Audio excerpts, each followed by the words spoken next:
during your work as a diplomat, you were reading a Boston Globe article, which made you realize that you were kind of lonely. Can you maybe take me back to that moment? Yeah.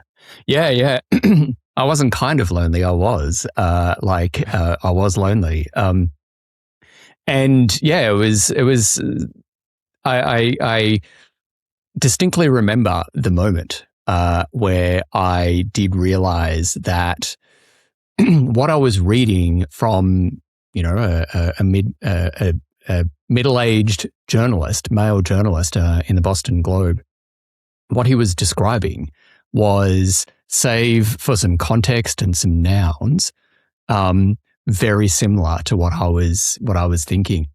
And I'd known for a while that something wasn't right within me, and I couldn't really identify it. I didn't have the words.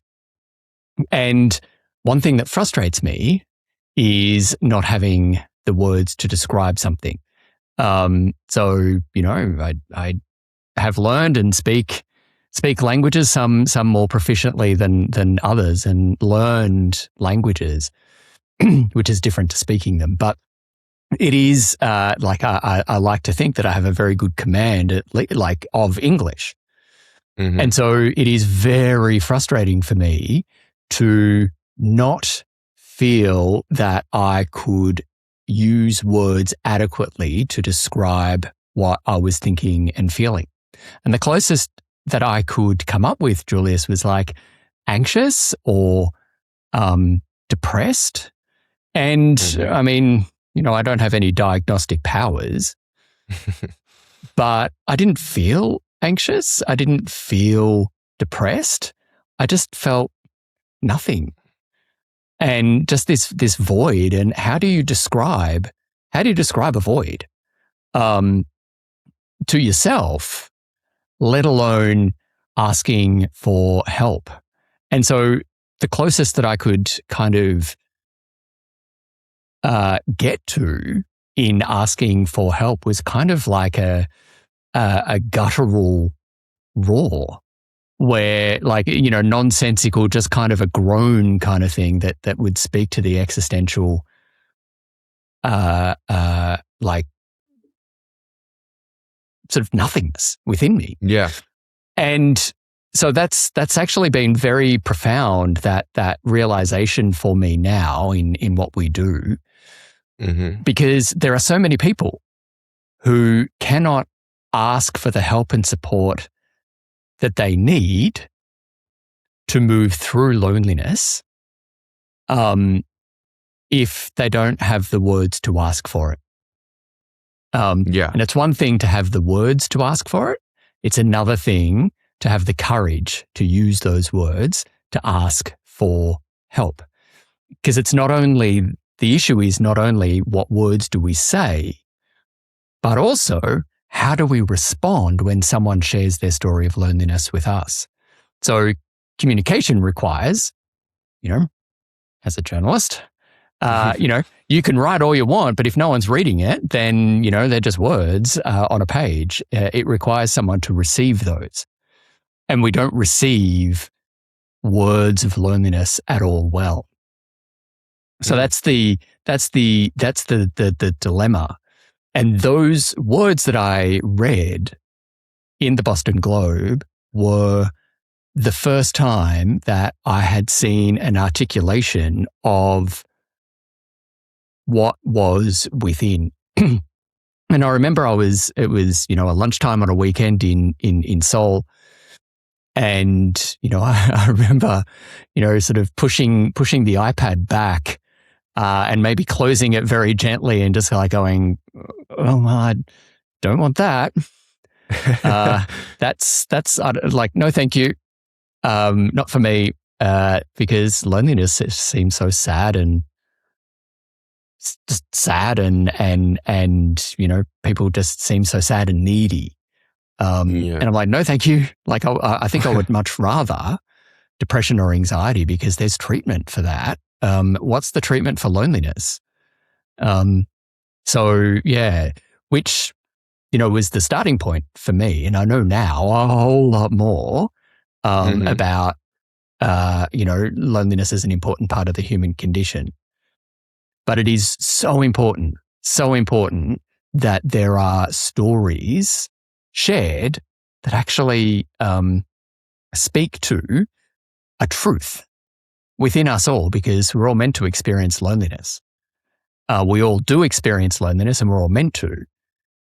But gee, life would be so much easier if we knew what to do with it, if we could identify and knew what to do with it. So I wish that I'd gotten the name of the journalist. I'm sure I could look it up, who wrote that article back in 2016.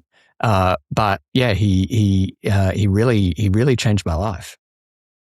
Yeah, and that was 10 years ago. And maybe for context, you were a diplomat, and Yep. you were traveling all around the world because you were in different stations to, do diplomat things for Australia, of course. Yep. So you were not in, I would argue, the most normal of situations, because traveling, I love to travel and I love being away from home for longer periods of time. And it's so much fun because there's a lot of novelty involved, and there's new cultures and there's new things to explore. But it can also get kind of lonely because most of your friends, your family is not in Korea or Indonesia or wherever you happen to be situated at that time.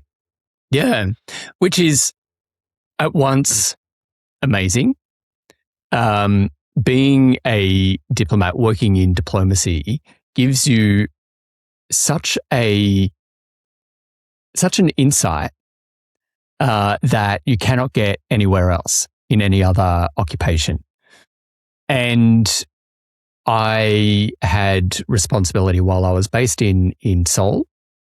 I had responsibility for both South Korea and Japan. So I had an office at our embassy in Tokyo as well. So I would go, I did sort of over 20 trips to Japan in 3 years, and often for like a week at a time. And it was fantastic. I'm a kid from a tiny country town in regional New South Wales of 800 people. And I still would have pinch me moments when I would sit down and in front of me would be my name badge, like a nameplate with English pointed towards me, but my name in, say, Hangul in Korean or in kanji in Japanese. And an Australian flag, and I'd be just sort of looking around, going, "Who made me this?" And I distinctly remember a couple of times sort of looking out the window during meetings in Tokyo, particularly, and just like going, "That's the Imperial Palace. That's this is Tokyo. That's some Shinkansen that I can see going between buildings there. I'm not in my hometown anymore. I'm not in Lockhart anymore. And it's tremendously exciting. It's tremendously exciting. However, it is work. And again, harking back to something that I said before in terms of, changing out a few words and context and nouns and stuff,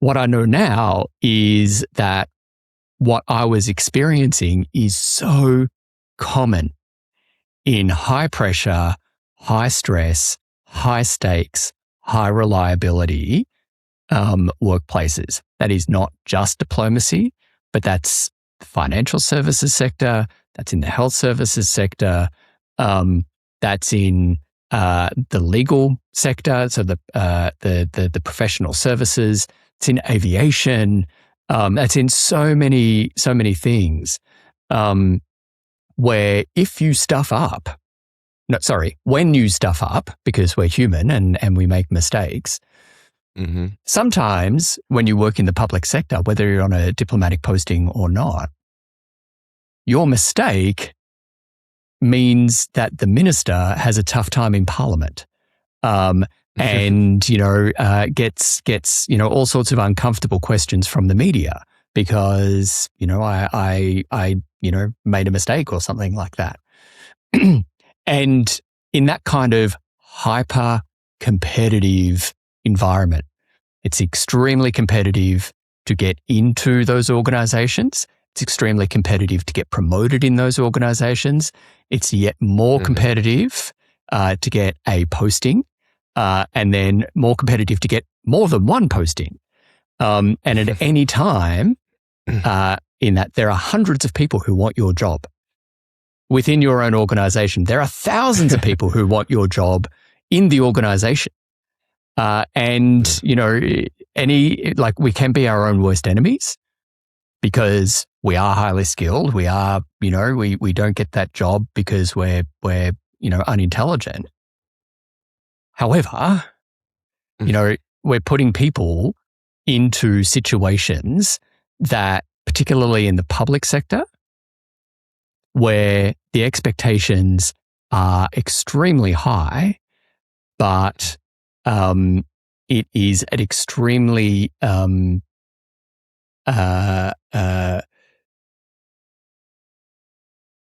of in an environment that is in extreme lack. There's a lack of time, there's a lack of funds, there's a lack of resources. And so every day feels like pulling a rabbit out of a hat and making, delivering things on time with a smile and making it look easy. Mm-hmm. But you can't do that every day without it taking a price. So, and particularly in those kind of environments, so I'm going to speak specifically to my experience in the public service, but in diplomacy in particular, we are told, I was told numerous times, my family was told numerous times that whatever you do, at home, at work, on the street, you are always Australia. Mm-hmm.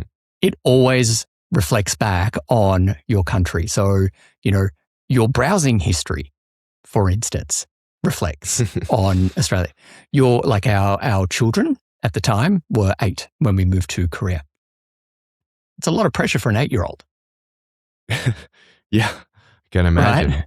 And, this is a very sort of Australian specific example, but, when we lived in New Zealand, the kids would go out and play cricket in the common area of the townhouse complex that we lived in. And occasionally, a ball would hit a car or a house. And, they were, 10 at the time or 10 or 11 at the time. And of course, it's not just those damn kids from number 15. It's those damn Australian kids from number 15. And it is, it's just this multi-layered reality underneath the glossy, undoubtedly glossy facade. Yeah, and do you think that pressure that comes with such employment also kind of hides the fact that you had feelings of loneliness because you're so busy all the time and there's so much pressure that maybe those feelings you were experiencing they were pushed to the side and we'll worry about that later. Yeah, I can imagine. And of course, there's never later. So in such an environment, the word resilience gets thrown around a lot. Mm-hmm. And true psychological resilience is, of course, the ability to flex and then return to form. However, in that environment, resilience was perverted into some kind of faux resilience to be, you must bend and bend and bend and bend and bend. And if you cannot sustain that, you're not tough enough. And of course, you bend and bend and bend and bend and bend. And you're doing that in an environment where you are far away from home. You may or may not have your family around you, but it is normal life. But, parents are at home, friends are back home. You don't see them. You can't, depending on where you are, you can't duck back home to, attend birthdays or weddings or whatever. And particularly if you're an Australian diplomat, like home is a very long way away. And for many parts of, it takes a lot of time and is very expensive to get home. So it is, these sort of, as I said, a multi-layered, but we do it because the alternative is to not do it. And when you have worked ever since school with this as a goal, like studied hard, got the right grades to do the right course at the right university to get then the right grades to then, get into a graduate program in these organizations. It takes, like, it's an investment. And so for me personally, that realization in 2016 happened when I was about to turn 40. And I, the idea of changing my life, even just a little bit, risked everything. Not just my job, but how my family was experiencing life. Yeah. So, but you did. So what? Yeah. Well, what? But so you read the article. It was kind of uncomfortable in a way because you recognized yourself in those words, and you put it away at first, but it did instill something in you that, even though there was all this pressure and all this sense of investment into this career, not just the sense of investment, actual investment, time being away from home, this ended up resonating so much with you that you decided to make a change and started to dedicate your life to help other people do something about their loneliness. Can you tell me about that journey? What happened then? Yeah. Long story short, I got curious. And one of the things that I know now is that no one changes unless they're ready. Now, I hope I can swear here. If not, okay, great. Okay. Basically, we don't change until we're tired of our own bullshit. And so long as we believe what we're telling ourselves, we don't change. And the prospect, the fear of change needs to be less than the fear of staying the same, of the fear of nothing changing. And so that's I've seen this countless times in my work over the last 10 years. And it is always the case within me too. So, I've got, I'm sure that there's some data and statistics from researchers that can back this up, but this is anecdotally within my work. And I simply, Julius, got tired of, like, I was scared of what would happen if nothing changed. So doing something was the least worst option. Yeah. And I really resonate with this because when I started my career, I used to be a tax lawyer. After high school, I didn't really know what to do, so I went to law school. And then when I was in law school, there was a teacher and he asked the classroom, do you want to make a lot of money? And well, some hands went up. One of those hands was mine. It's like, yeah, sure, I want to make a lot of money. All right, then you should focus on getting into tax law, right? Because tax law is where the money's at. So, all right, well, whatever, I'll focus on tax law. And university goes by, you study, and before you know it, you're doing internships at these law firms, and you blink with your eyes a couple times, and before you know it, you're a tax lawyer now. You're like, whoa, what happened? I never. This isn't the life I envisioned as a kid. I wanted to make movies. I wanted to do something creative. I wanted to write, and now I'm a tax lawyer in this corporate fucking company. What happened, right? So after 3 years, I decided it was enough. I didn't really have a plan, but something just snapped. I will never forget. I was working out in the gym, and I was just staring into the void, and something just snapped inside me. I just got so angry, and I was like, this can't be my life. I'm just here on a Monday, and I promised to myself, made a promise to myself, next Monday I'll still be here in the gym, but I will have quit my job.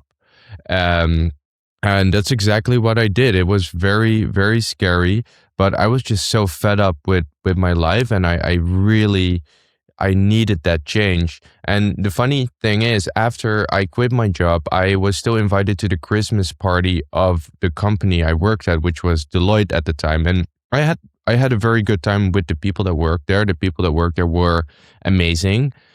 And I remember everyone had a few drinks, so they were a bit looser than usual.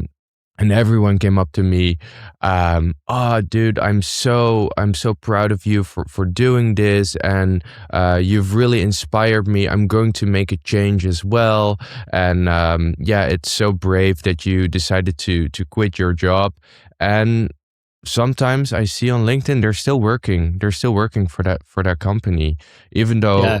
almost 4 years ago now they told me they didn't like it, and they needed a change. But I think, and this is what I wanted to say, I have a metaphor for this. So sometimes a bad situation is actually better. A worse situation can actually be a better situation, because that actually makes you take action, right? I always use the example of when I'm riding my bicycle through Amsterdam. If my everyone has those moments where they feel their tires are getting pretty soft. So every time you go to work or to the gym, whatever, it takes a little bit more effort, and you're so annoyed by the soft tires. Like, damn, I should really pump those tires up because this is really getting annoying. But then you get home and then you're tired, and they're like, tomorrow I'll pump up the tires, and then you forget, and then you're back to square one. But if you get a puncture, if you have a flat tire, then you'll fix it. Then you'll go to the bike store. So paradoxically, being in a worse situation can be better because it forces you to take action. So it strips all the excuses away, and I love that. That's such a Dutch example too. For me, I use the example of a pebble in your shoe. Mm-hmm. And, when you find a pebble in your shoe and like you sort of walk a few steps, it's like, is it in the sock or is it like like in the shoe but not in the sock kind of thing? And then you sort of take a few more steps and, it's not that bad. I can just sort of shake my foot around and, and move so it's not rubbing or the stone's not rubbing. But sooner or later, you're going to have to stop, take your shoe off, maybe take your sock off and shake it out, and then put it all back on, and then you can walk again well. However, if you walk long enough with that pebble in your shoe, rather than just a few moments to take the pebble, like to get the pebble out, to de-pebble your shoe, all of a sudden, your skin, not all of a sudden, but over time, your skin becomes raw and you have a blister, which then is a whole other magnitude of pain, and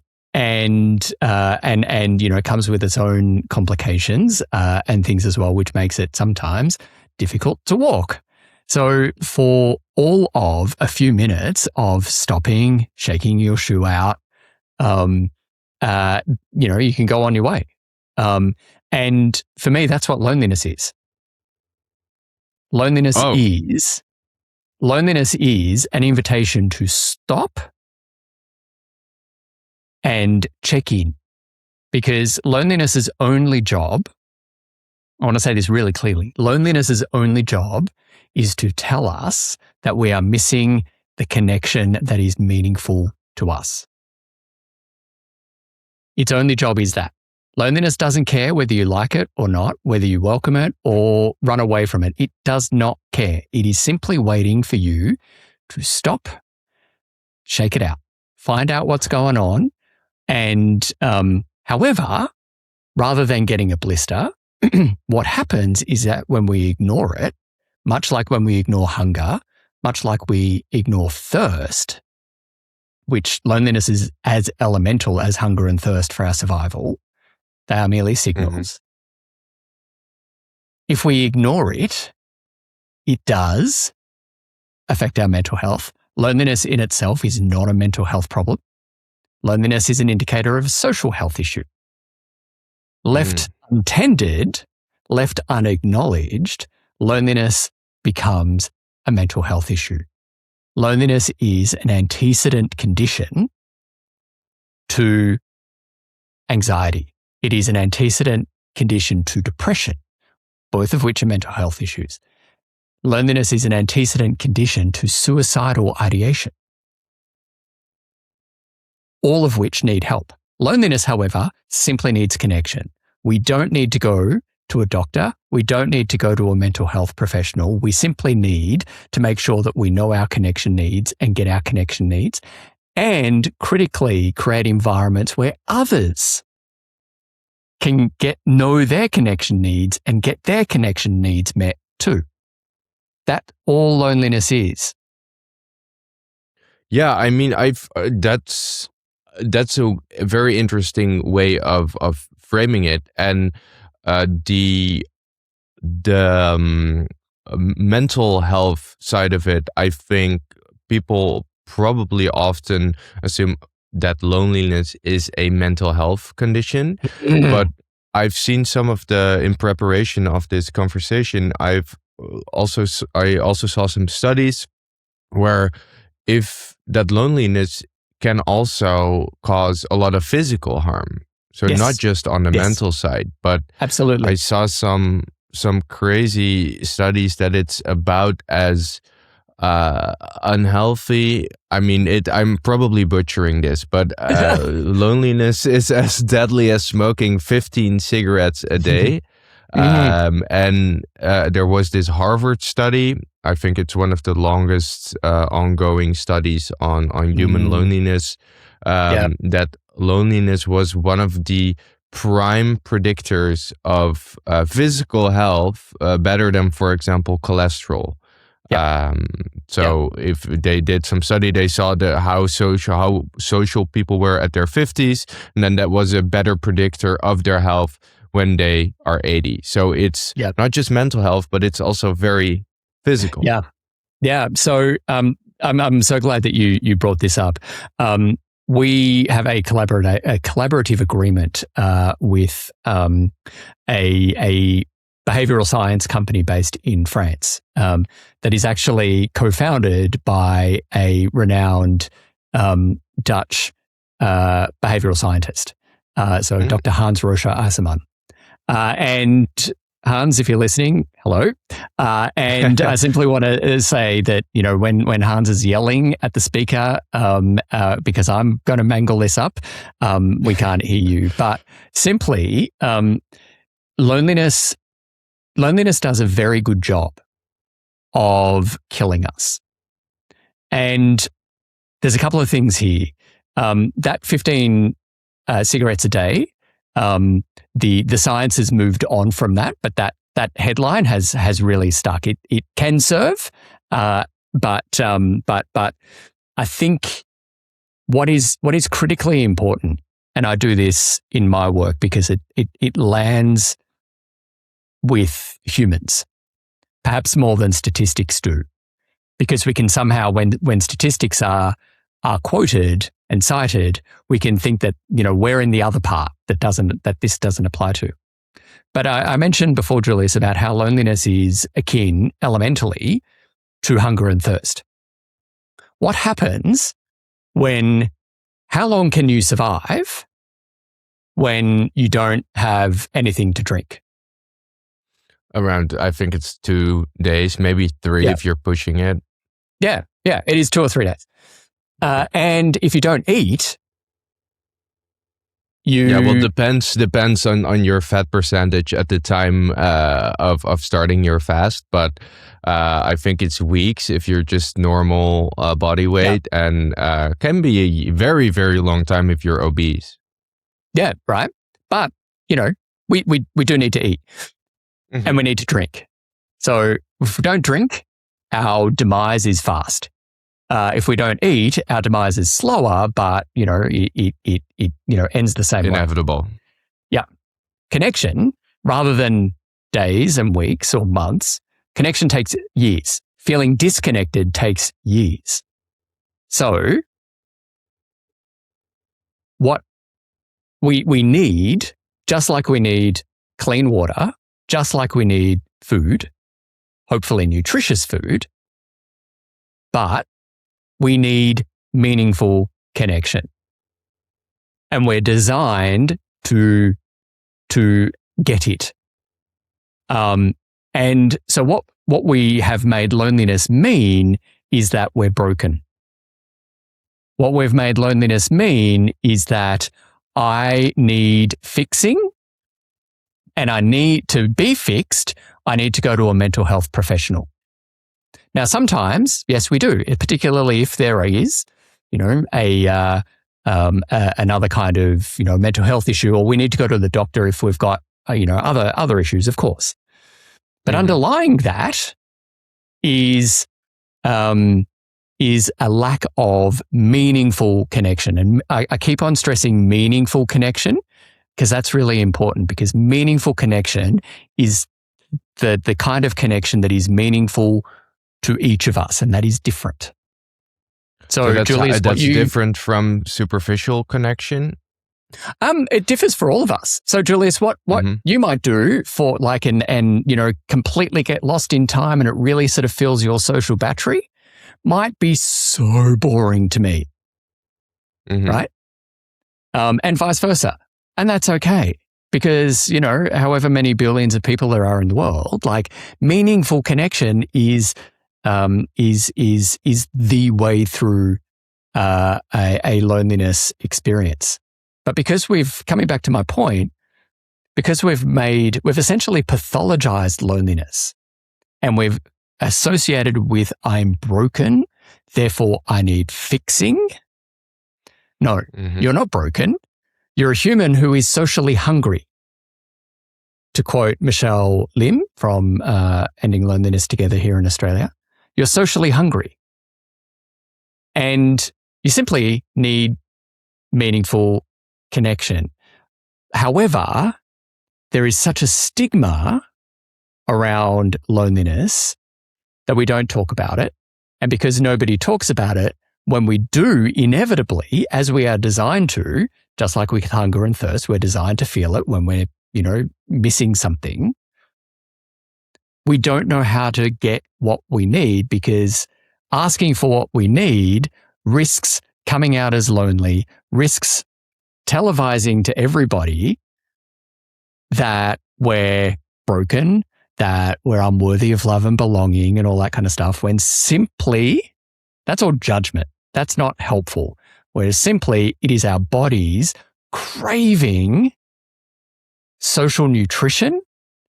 And if we don't get it, we end up developing cancers. We end up, it puts us in such a state of fight or flight that it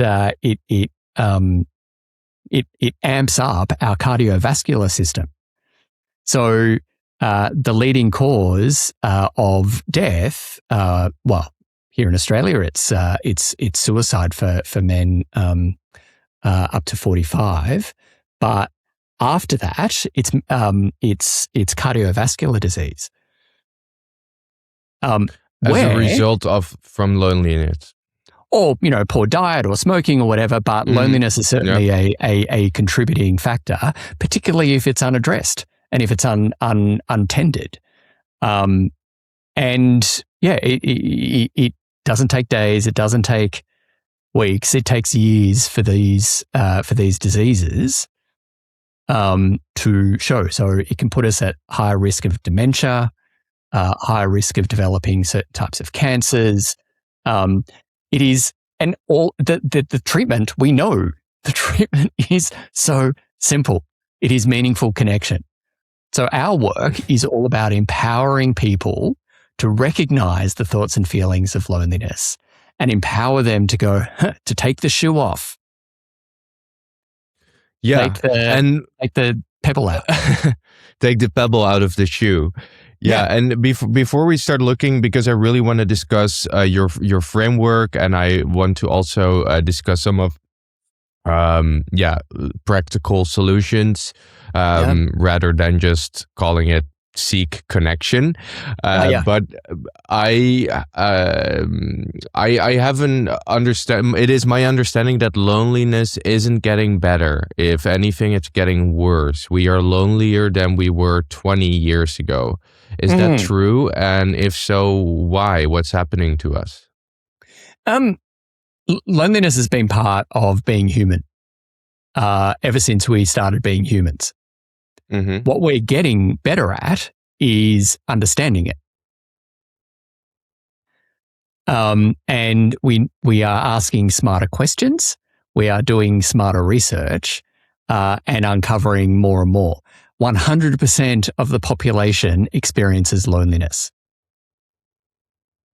And anyone who says that they don't experience it is having us on. We're meant to experience it. So there's a couple of things there. One is that we are getting better at understanding it and doing better measures for it.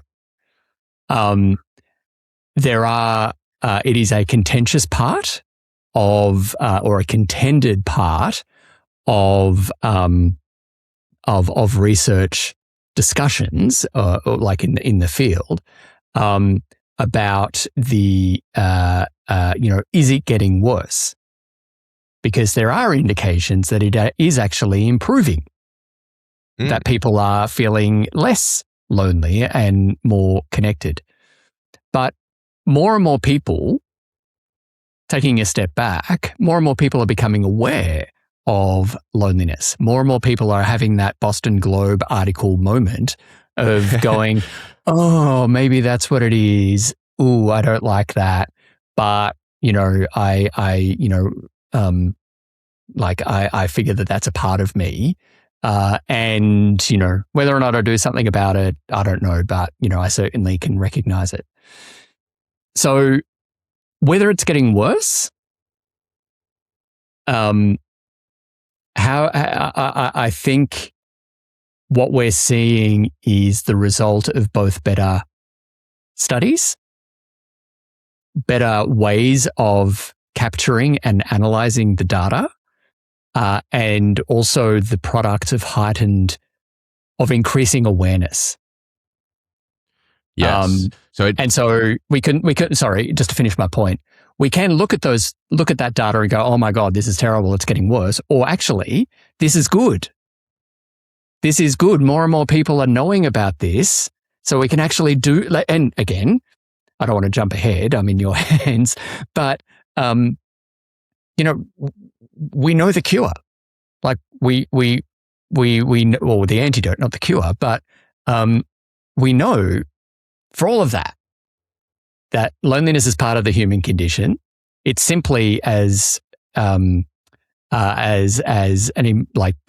as well say there's an increase in happiness. That's terrible. It's like, I don't want to say it's nonsensical, but I think it potentially obscures some real positives. But we get to, as always, awareness means nothing if we don't choose to do anything with it. The power with awareness is in what we do with it. Yeah. So I mean, it could be. I saw some numbers that more loneliness was reported.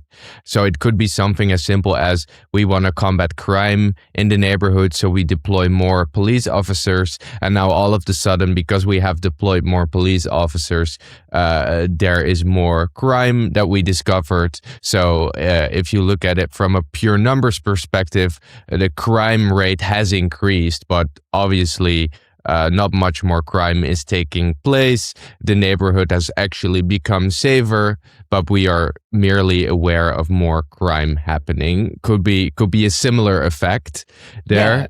Yeah. What I do find interesting though is, from what I've read at least, is after or during COVID, but also after COVID, a lot of companies are still working from home, at least for a few days per week. There is people are, I believe, going to church less, for example, than they did 30, 40 years ago.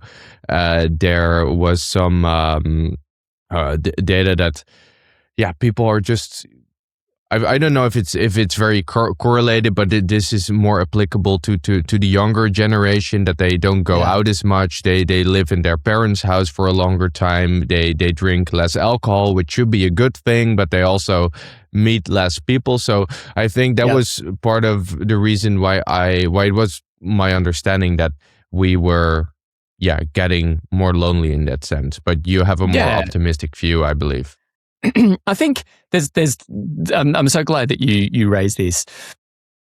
Someone who I used to work with when we do crisis planning and crisis response planning, particularly in Korea and Japan, which kind of was a real risk for different reasons in each country, but the former Australian ambassador in Japan had this fantastic expression, and I love it. And I've found myself for years after, and including right about now, about to quote it.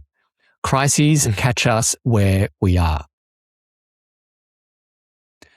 COVID caught us where we are as a society. And, I started working on loneliness and human connection before COVID. Suddenly, during COVID, and I was stuck in New Zealand for the first part, it was like loneliness was everywhere. Talks about loneliness was everywhere, what you can do, hints, tips, all that kind of stuff. And some of it was good. A lot of it was good. Other of it was like, oh, I'm not quite sure that's actually terribly helpful, but it was well-meaning. But as a result, in the absence of everything else going on in life, people were caught where they are and realized that the quality of the connections of the people that they had around them as neighbors in their community, with their family who may have been, a long way away or whatever, weren't there. And, that was a crisis without doubt.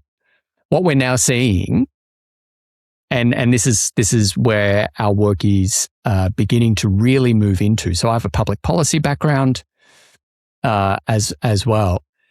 The framework, the infrastructure, what we call the relational infrastructure around us is weak. And as much as the boss of Heineken wants us to drink more beer because that makes us less lonely if we drink more beer, I think that's terrible advice, by the way. But second of all, young people, and I just this morning went to the release of a report just in this area of Canberra, and talking about it was a pilot program run out of the University of Canberra to address loneliness and to feed connection, essentially, in 18 to 30-year-olds. Mm-hmm. And part of it was in a work environment reliant on casual workers, where shifts and work are unreliable. How do you make plans to catch up with friends? Beyond that, that's a sort of a micro level. Mm-hmm. Here in Australia, we have a real housing issue, and I know that we're not alone. But I'll speak using Australia as an example. Mm-hmm. But it is so expensive to rent, and it is so expensive to save up for a deposit for a house. And meanwhile, what would take people, 40, 50 years ago, 3 years of saving now takes people over 15 to then get into a life of enormous debt. The system, and then if they can get solid work, continuous work, in an environment where, even high-skilled, high-paid, work in high-paid sectors, previously sought-after sectors, are being replaced by AI. Where, we are creating a world where being human is seen as a liability. And it is little wonder, when you're operating in such a world, how can you afford to go out? How can you, and even if you could, meet up, if the planets and the stars align with, your friends who are also working casual jobs, how do you go out? So it's not just the issue is not only, a personal issue. It's a whole structure. The way that society has been created is not now working. We're seeing this. It's not working for us as humans. And what we are seeing, I don't want to use this word lightly, but what we're seeing is, potentially an indicator of the people who aren't doing so well in this, they simply do not feel that they belong. Whether or not they feel lonely, it's one thing. But we do know societally that loneliness feeds social,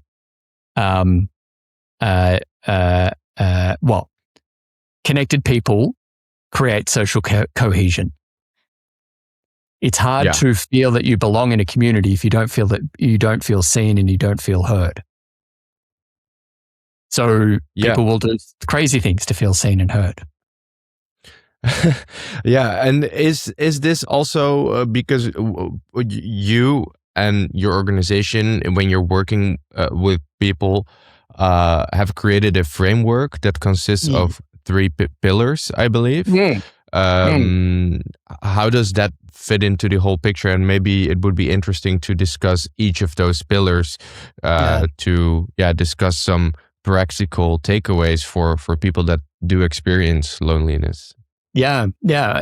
When people experience loneliness. Because everyone does, right? Yeah. So what we do is essentially just like we've all learned, hopefully, or learning that when we're hungry, we, go to the fridge or go to the pantry, make ourselves a meal or make ourselves a snack, and we, have some basic, skills to eat. What we're doing is teaching people how to put together their snack. So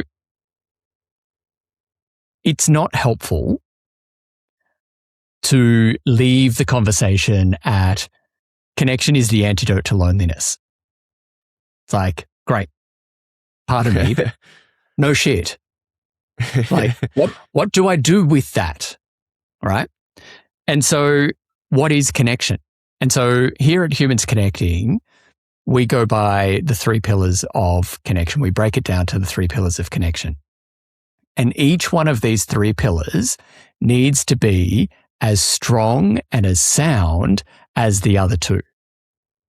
And so in order, they are connection to self, connection to those most important to you, and then connection to community.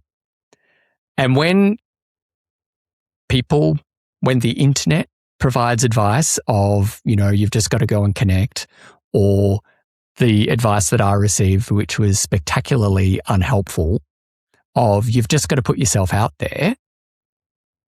What we can do is go, right, I need to, I don't know, have a conversation with my significant other, or I need to go and spend time with my kids or with my parents or with my siblings or whatever, or I need to go and join a club, and things. However, there's a kernel of truth in that very frustrating advice of you've just got to put yourself out there. Because we focus on the out there. But the critical part in all of this, Julius and listener, viewer, is we have to put ourself out there. So we need to know who we are and then be who we are. Because when we are ourselves, at least for a little bit, the connection that we get back from beyond ourselves is the connection that we need. However, if we are going out into the world beyond ourselves in some kind of performative state, if we are going out into the world as the tax lawyer, if we are going out in the world as the journalist all the time, or the, parent, the whatever it is, as a role, it's wearing a mask. And the connection from other people, the mask gets it, not the person wearing the mask. So it starts by connection to self. And then we start showing up in connection with those most important to us. And we get to choose who those people are. And then we then get to connect with the community. So that could be in the workplace, that could be literally in the community, that could be with the greater world, it can be with online, offline, it can be in nature, all that kind of stuff. So everything beyond those other two pillars. But it all starts when we are ourselves, and it's as easy as that. It's as simple as that, but it is it is the stuff of life to know who we are and then to be who we are.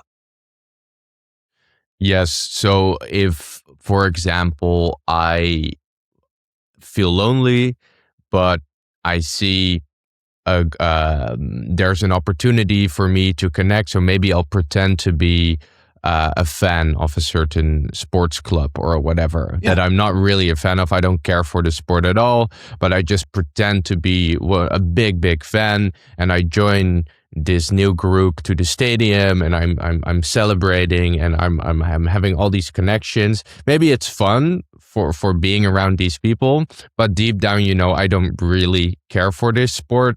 I'm not a big football fan. I'd prefer to be around golf. I don't know. It's just an example here. I would really like to be golf. So in a way, if you have a mask on, if you pretend to be someone else, you can't really find true connection, because if there is a connection, they're connecting to a facade rather than you. And therefore you still feel lonely. That's well summarized. For me, a great clue for all of us is if you feel that you are in spaces and places with others where you need to remember your lines. And you need to remember, oh shit, like I have to act in a certain way. I need to dial down. I need to edit who I am so I fit in. That's a really big clue. That is a really big clue if you're trying to remember your lines. Life gets a whole lot simpler when we don't have to remember our lines. We can just show up as us.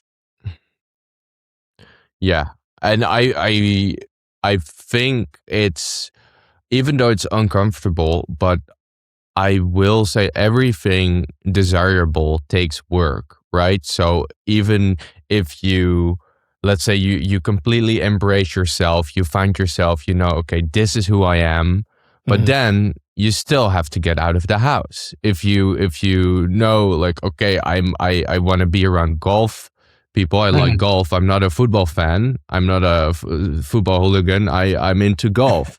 Okay, then go to the golf court, right? I mean, it starts with finding out who you are, but everything takes work, and I feel like that's not something you are always in the mood for. When I have feelings of loneliness, and those usually are paired with forms of slight depression. And if you experience depression, one of the hallmarks of depression is just that you don't want to do anything, that you just prefer to stay on the couch, or stay at home and not really connect to anyone, which then makes it worse and puts you into a spiral. So I really understand your point of finding yourself first, but what is you do agree with me probably that it also then, after you figure that out, then the work starts. Then you have to go out there, and then you have to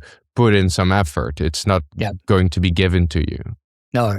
And this is probably terrible marketing, right? Right. But, it would be so wonderful to be able to say, oh, no, it's easy. Just follow this 7-step thing and off you go. No, I would be lying, and it would be disingenuous. And if you do come across someone who does that, like, they're lying to, run away. But basically, there's a couple of things here. The spiral that you described there is so true, so true, so true. And it is hard. It takes effort to stop the spiral, let alone come out of it. But once we stop it, we realize that we're not that deep in it, right? We can realize that we're not that deep in it. But I simply want to say this. Loneliness does a very good job at making us question our worthiness for love and belonging. So what makes it so hard to admit it aloud? Because essentially we're broadcasting to the world, I don't think I'm worthy of anyone's love, least of all my own. Like, we don't do it, right? It's like talking about sex and money, like in public. We just don't do it. It's not what we do. But we need to do it, right? Connection happens. The way through this is by stoking the fire of worthiness. And there needs to be a part of us, and I say this to the people I work with, and I'll give it to you now. There needs to be a part of us, and I imagine like it's in my heart, right? In that kind of area there. There's this room that's just for me. And my job every day, at least every day, is to descend from my head down kind of like the lighthouse stairs, I guess, into that room in my heart. And there is a campfire there. And it is my job to stoke the fire and put more logs on that. That's my worthiness fire. It is no one else can light it for you. Because when you're questioning your own worthiness for love and belonging, someone can offer you their flame because they love you, and you do a very good job of blowing it out because you don't feel worthy of that. So this is an inside job, right? And it's just, you start with kindling. You don't need to create a huge bonfire. Like, start with kindling and take care of it. Take care of it. Tend it. Spend time there each day. Because, Julius, you said it, this takes effort. It takes intention. It takes risking getting it wrong. You didn't get it wrong. You ran a connection experiment. You simply learned something, right? And that, once we start to feel a little bit warm from that fire within, reminding ourselves of our worthiness, then we can then start from that place in that warmth, knowing that we cannot allow anyone else to blow it out, nor can anyone light it for us, but we can share ours. And perhaps very poetic, very sort of visual, but the effort that it takes, and I'm not going to say it's easy again, but it does take effort. It does take deliberate intention, and it takes doing it, not talking about it, not thinking about it, not sort of analyzing it and all of that kind of stuff. It actually takes doing it. That's the only way that we move through loneliness to connection, is by doing connection. So it's otherwise it's akin to getting a cookbook, reading it and going, well, I know how to make a filet mignon. It's like, well, yeah, but you have to like make a mess, get into the kitchen, like, and then eat it. You need to eat it to feel it. But it is so much easier, not easy, easier when we do it from a place of knowing that we are worthy of love and belonging. Julius, viewer, listener, you are always worthy of love and belonging. And if you need a reminder, please come to me. I'm sure after a few minutes conversation, I could list a very long list of ways that I think that you're just amazing. But it means nothing unless you're prepared to actually start building that fire within you. Yeah. Are you aware of the concept, the lonely chapter, coined by Chris Williamson? No, I haven't, but I'm going to take a guess. It's around midlife? Could be. It's around, I would argue, is more around personal development. It's what happens when you are in a certain place and you desire change. Maybe the kind of change we discussed earlier. Yeah. And you start working on yourself. Maybe you start losing some weight. Maybe you start going to the gym. Maybe you quit your job to start a business. Whatever it be. Maybe all of the above. Maybe something completely different.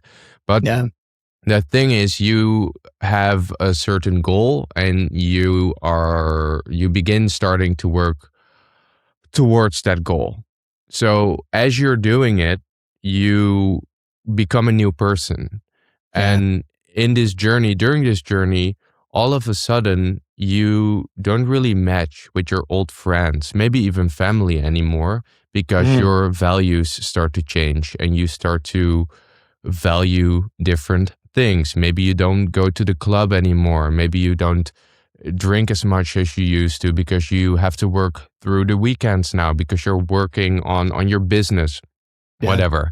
And what Chris describes as the lonely chapter is you are not yet ready to become friends with the people who've already achieved the life you desire, but you already don't match with your old group of friends anymore. So the period in between is what he would call the lonely chapter. And I believe you have a similar concept, which you call the gap, I believe. So I thought that really resonates with me. So I was just interested whether you were, what is your take on that?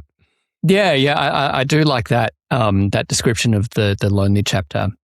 One of the things that can keep us in our loneliness is the fear of change. And, what will people think? What will people do? How will they respond if I do something different? There's costs and benefits to that. They get the benefit, you wear the costs, right? But they also wear the costs because they're not getting you. They're getting a version of you that you're giving them. That's not making you happy, and they're not getting the benefit of knowing you in your full awesomeness. So when we answer a call and do change, whether it is, not going to the soccer game, but we're going to the golf club, or changing jobs, changing careers, leaving a relationship, whatever it is. For me, part of me coming out was, I came out. But, all of this change in my life, I just want to preface this by saying this didn't all happen at once. This was, this has been happening, ongoing. But I simply want to say that when we do something different, people will notice. Good. Yeah. Good. And it is helpful to know, you mentioned values, but to quote Simon Sinek, know your why. And when you know that you're worthy of this and you're living, you know your values and you live your values. I think Mark Twain said, those who matter don't mind, and those who mind don't matter. There will be some people who go, oh, Julius, nah, like this is too much. Who are you? Okay. And there'll be someone who, randomly who'll go, that's really cool. Like this is amazing. I'm so happy and proud of you. I want to be, more, know more about it. I want to be more involved. Even if just, from a social perspective, not necessarily a business perspective. When we are in that period of change, there is that gap, and it is the gap between two trapezes. Yeah. And we don't know where the other trapeze is. And we need to trust that we've got enough momentum. We're going to trust, however, there is the safety net. We can't see it because it's dark and the spotlight, we feel the spotlight's on us, but the safety net's really close by. So even if you miss it, the safety net's close by, but it is absolutely terrifying. And we can balk at change, at doing change until we know that we can speed through that gap. Yeah.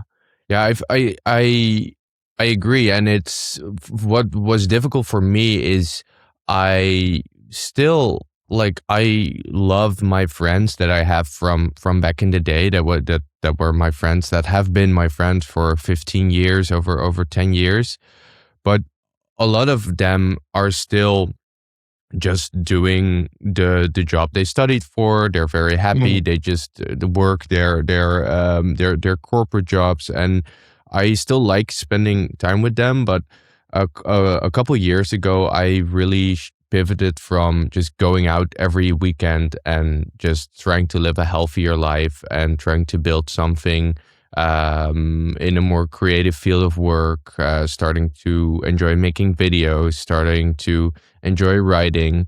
And I just notice sometimes this mismatch when we get together, that my interests aren't the same anymore. And it's not like they aren't interested in what I'm doing.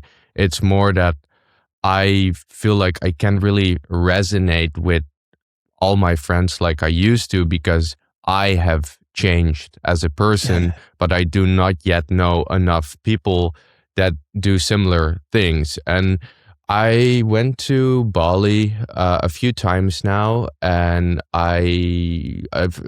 first time was over 2 years ago, and I lived in this house called the Lost Creator House, and it was basically a co-working house with around 20 people.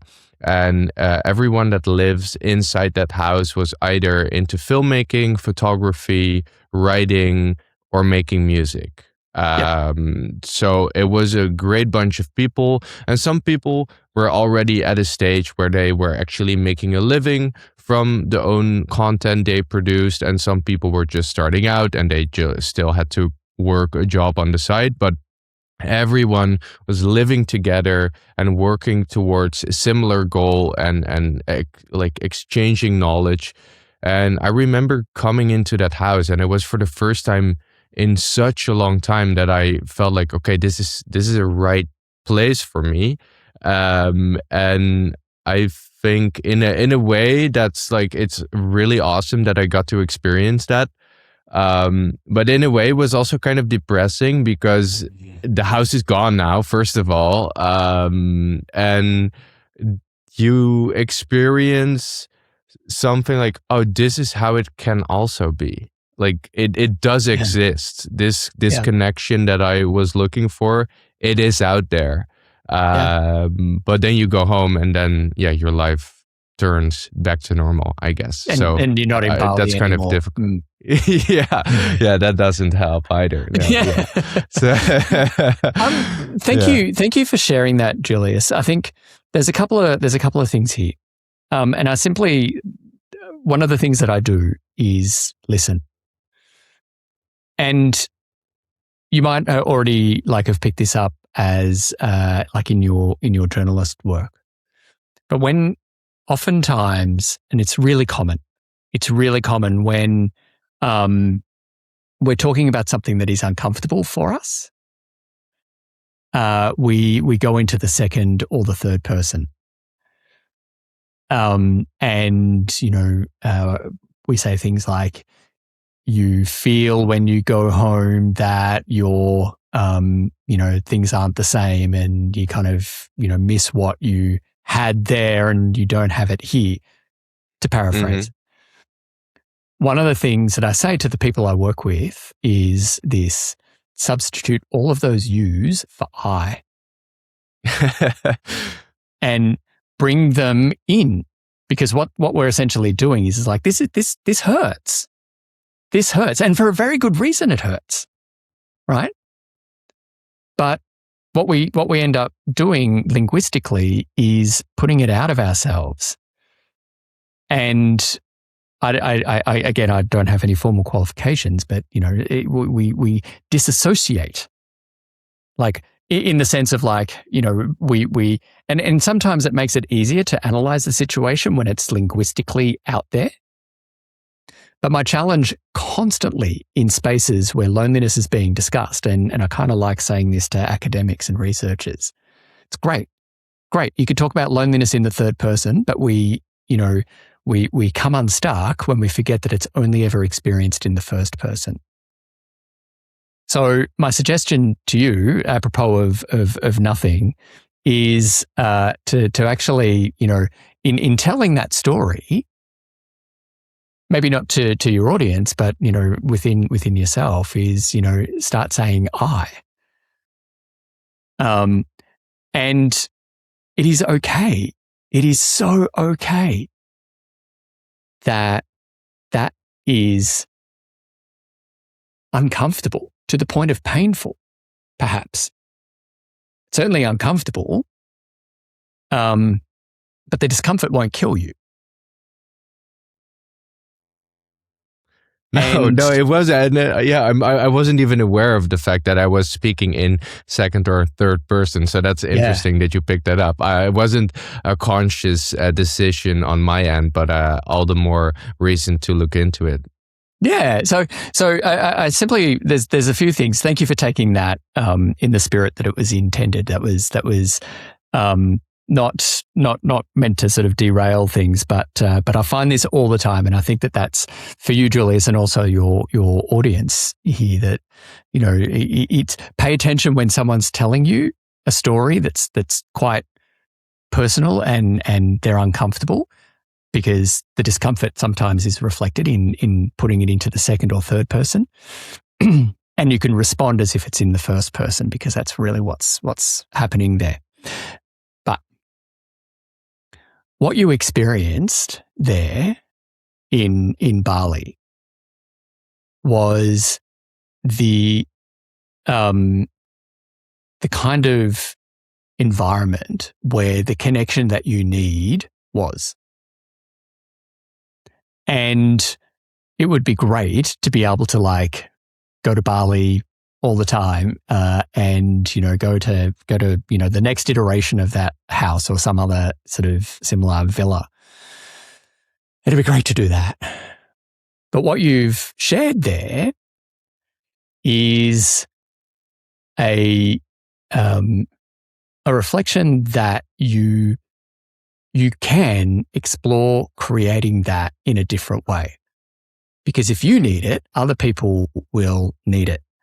What you shared with me just now, and with the audience, yes, me too. Me too. I love my friends. I love our friends, but there's precisely there's few more now But, Humans Connecting World Headquarters is in an upcycled sit-stand desk in our kitchen dining room here in suburban Canberra. And the people that I work with are not here. They're in Melbourne, they're in Sydney if they're in Australia, but they're in Canada, they're in the US, they're in Europe. The people who know what I do and I've never been able to give them a hug. That's right? difficult. I've never been able to, and I go to my, to catch up with friends, and they're still talking about things that are happening in the public service. and I sit there and I'm like, I you're reminding me why I left. And I end up like saying things like, "Oh, that's terrible." Like they're there. I don't know, like.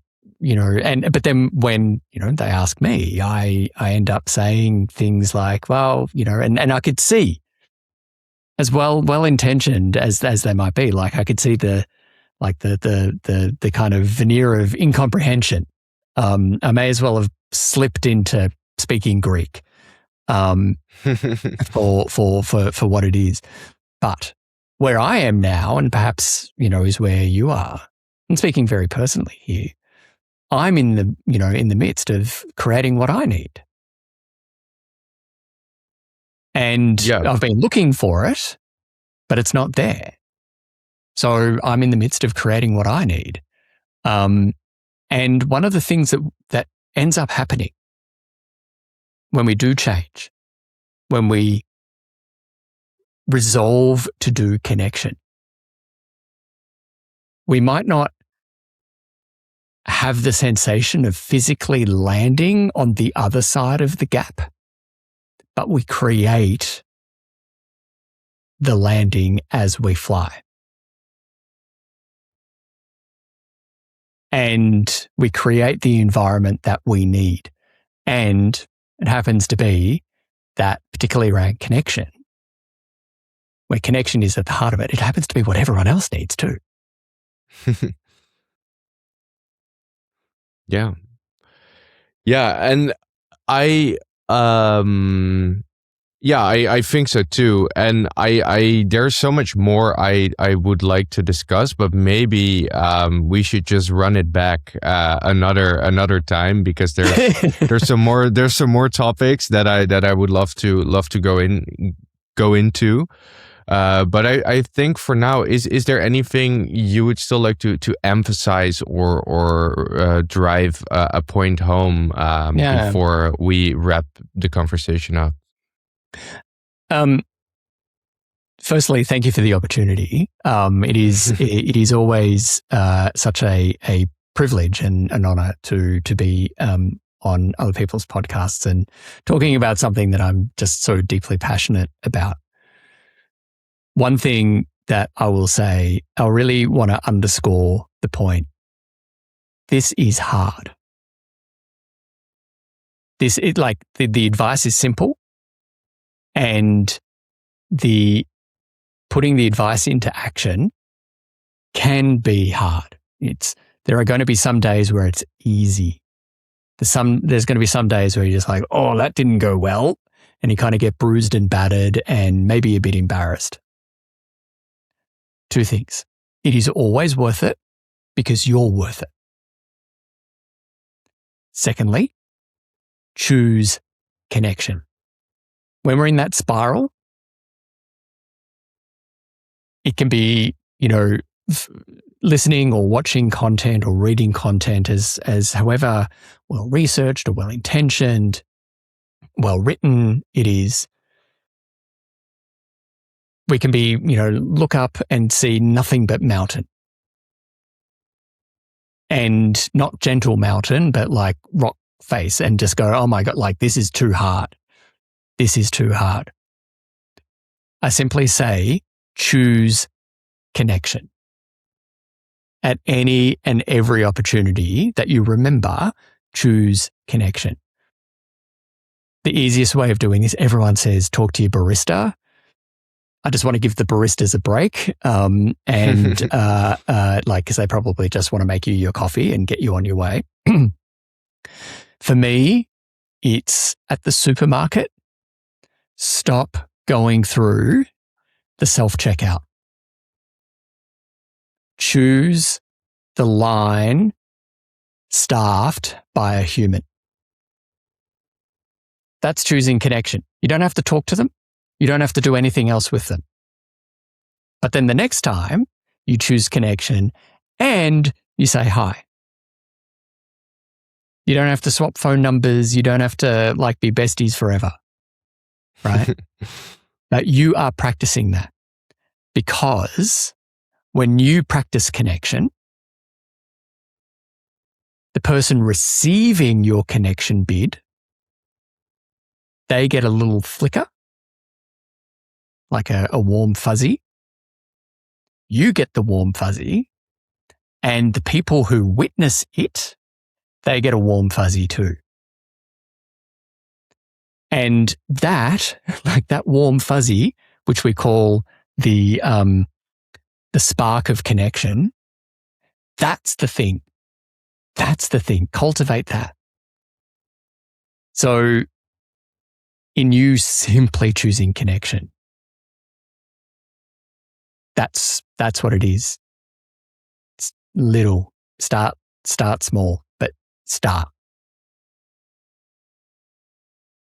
Well, thank you so much, Bill. I really appreciate you. Where should people go if they want to stay up to date with everything you're doing and maybe check out Human Connections? Yeah. So we're at humansconnecting.org. So that's all one word, .org. And I'm on LinkedIn, not so much on social media, on meta platforms anymore. But anywhere where there is space to slow down and engage. So that's where they can where you can find us.